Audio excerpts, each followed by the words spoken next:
Welcome back to the One Day at a Time podcast. I'm Brandon, if you don't already know that. Day 2, episode 2, not really a day. It's a week later, not a day later, but that's okay. Thanks everyone for watching the first episode, giving me some love and support. I'm here for a second one. I'm excited to keep going and pushing into this. So I'm excited to see where we're going to end up going with this.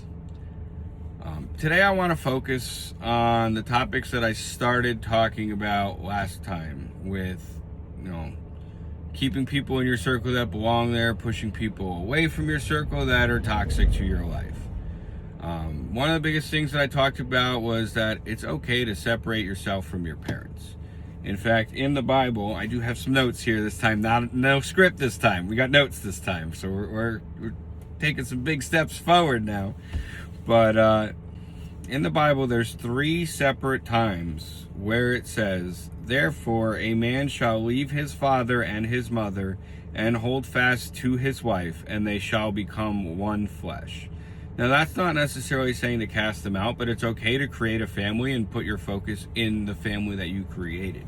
That is what we as human beings are supposed to do, is create our own family and focus on that. There's another part in the Bible where it says, "Therefore a man should leave his father and mother and hold fast to his wife."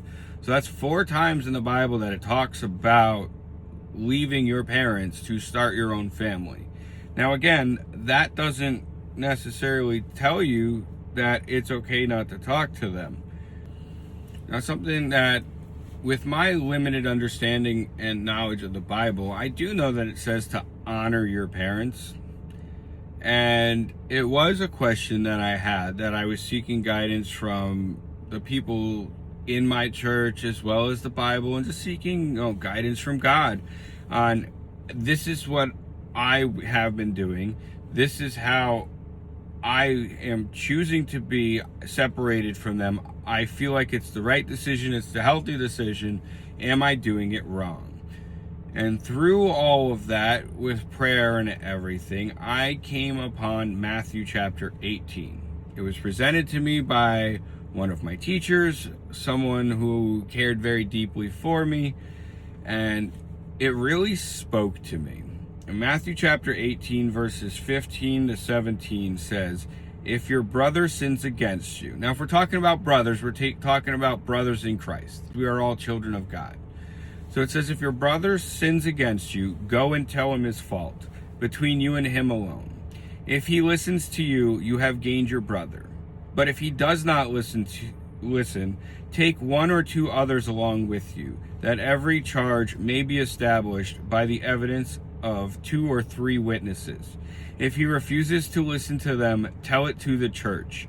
And if he refuses to listen even to the church, let him be to you as a Gentile and a tax collector." Which, obviously, Gentiles, a different word. It means non-believer. And then, obviously, tax collectors, nobody likes them. So this really stood out to me as the process that I went through to try to rectify the relationship with my parents before I got to the point where I said, I just can't do this anymore. Like, I tried to explain them what was going on. I had my brother, my sister, my wife, like everyone was trying to explain it to them, and they just couldn't see it. So throughout the process, which wasn't a quick process, this was over the course of several months, that I tried to fix this before it got to the point where I just said I couldn't do that. So when I say that it goes deeper than just honoring your parents, it really does. It goes into, again, the men are supposed to leave their parents and honor their wife and become one flesh. But it also comes down to this, that if someone's not treating you right, you try to fix it. And if you can't rectify it, it's okay to cast them out, because they're not healthy for you. They're not helping you fulfill God's purpose for you. Now, I know I said I wasn't going to preach the gospel, and I did some reflecting after the first episode, and I'm going to be honest. Without my faith, I haven't made as much progress as I have now, but it also opened my eyes to the progress, but also to the explanation of things, which really made an impact on me. So I am going to share a lot of my story through my faith and my experiences through this podcast. And I really do hope that people stick around and take the time to listen to it, whether you believe or not. No one can deny me the things that I've experienced. And some of those things have been very powerful to experience, but it's also explained the anxiety and depression in a different way that helped me understand what I was going through and like why I was thinking this way, and helped me just look at it from a different perspective. So even if you're not a believer, I encourage you to try to stick around and just hear what I have to say. The next topic that I really want to talk about is something that I had a lot of revelation in, a lot of ideas of what it should be that really aren't true, and that's forgiveness. We're going to talk a lot about forgiveness, because when most people think about forgiveness, the way that we've been taught about forgiveness is that you have to accept that what was done was wrong and move on from it. You're supposed to make up with the people that you're with, that the people who did wrong to you. Like, you're supposed to reconcile with them and, forgive what they did and move past it.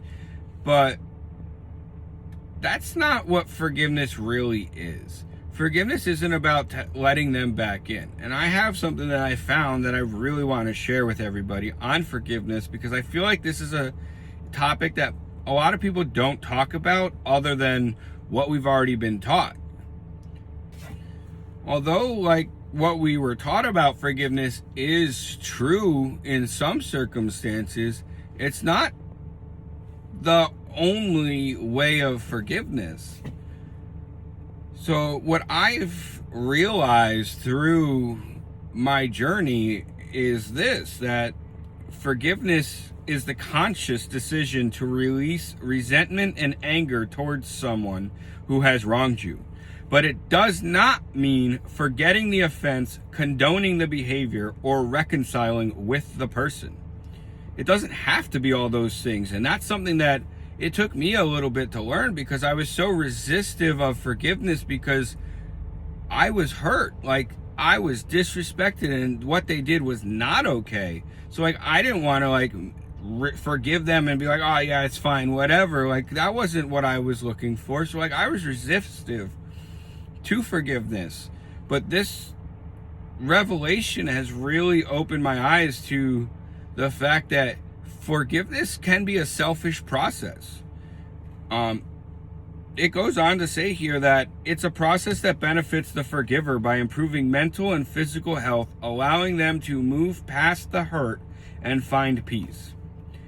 And I realized through that not forgiving them for their actions was holding me back, because it still hurt.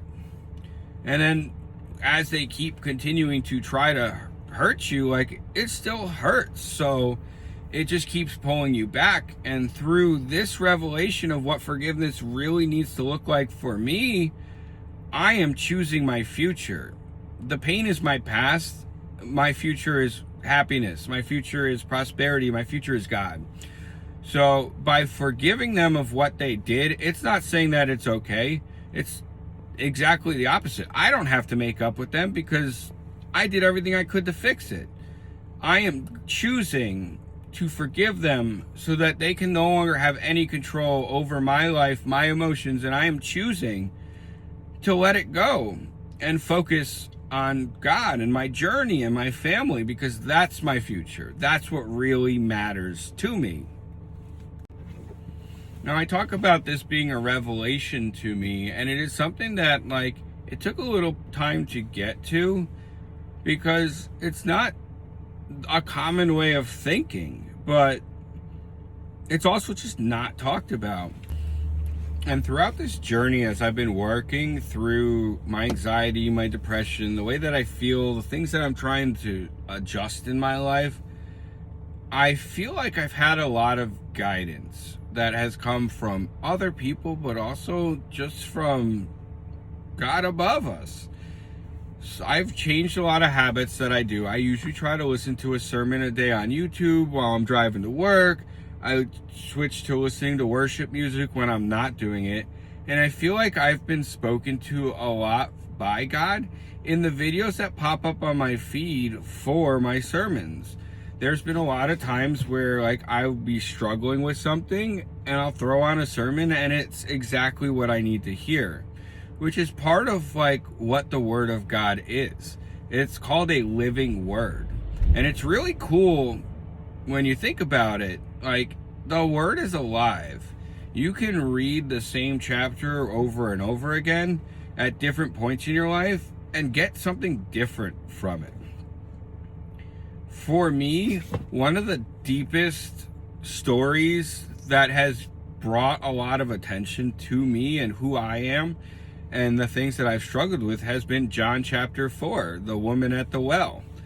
Throughout all the sermons that I've listened to and my church that I go to and like the Bible study that we're doing, I've gone over John chapter 4 6 or 7 times.